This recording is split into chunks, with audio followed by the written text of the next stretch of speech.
بگیریم دستش داره میلرزه، نمیتونه دستش بده، دستی که کاغذ نمیتونه نگه بداره.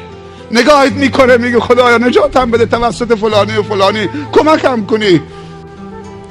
شرمنده مهمانا شدم. بعد از مدتی یکی از همین معتادای همسایه تو کلاس شرکت میکرد. یه روز منو گرفت برد گوشه ای، گفت شیخ میخوام یه چیزی بگم. شرمنده هستم. گفتم بگو عزیزم. گفت من 5 تا دمپایی رو از اینجا من بردم. پیش مهمانات شرمنده شدی نه؟ ولی من دزد نیستم، من مریض بودم، دوا میخواستم، پول دارو نداشتم.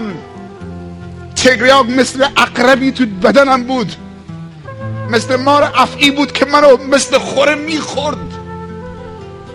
من یه 5000 تومان میخواستم که دوا دارو بخرم، من دزد نیستم. حالا دنبالش بشنوی. میگه اگه تو صبر کنی خدا منو سالم بکنه، پاک بشم، خوب بشم، کار میکنم، اگه پول در آوردم پول دمپایی رو برمیگردونم. دنبالش خیلی تکون دهنده است. گفت اگر که نتونستم دیگه توانمند بشم و سالم بشم حلالم میکنی. پیامبر میفرمایند اگر صلی الله علیه وسلم اگر یک تار ریشت سفید شد اون نور اونو نکن، چطوری با تیغ سنت رسول الله میتراشیم تو سطل زباله. اون هم روز جمعه میخوایم که خوشگل باشیم بریم مسجد. بعضی پیرمردای ما پدرای ما روز جمعه که میشه فکر میکنن سنت هم کچل بکنن و هم ریش، از اینجا شروع میکنن تا سرشون همه با سیویلشون. فکر میکنن روز جمعه سنته. و آیه هم که دارن خذوا زینتکم عند کل مسجد، فکر میکنن که وقتی مسجد میرن باید زینتشون بگیرن، خیلی تمیز باشن. شما میدونید که این دستمال ریش دستمال کلینیکس نیست که اینطوری بکنید، فضله هم نیست که بتراشید تو سطل زباله بندازید، سنت پیغمبره.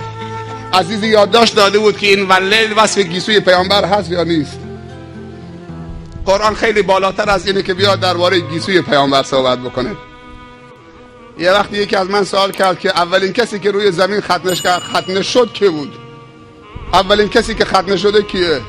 حالا چه علمی بهت اضافه شد؟ در اسلام سوالی که عمل شرعی و مفید روی اون مترتب نشه اون سوال ممنوعه.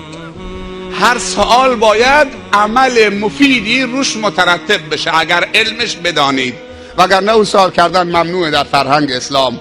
اسلام نمیخواد اطلاعات عمومی بالا ببری، همه چیز بدونی. عصای درخت موسی، عصای نمیدونم حضرت موسی از چه درختی بود، سگ اصحاب کهف چه رنگی بود، درختی که حضرت بابا آدم و ماما حوا خورد چه درختی بود، اینا چه روش مترتب میشه؟ اولین کسی که نمیدونم ختنه شد کی بود؟ چیه؟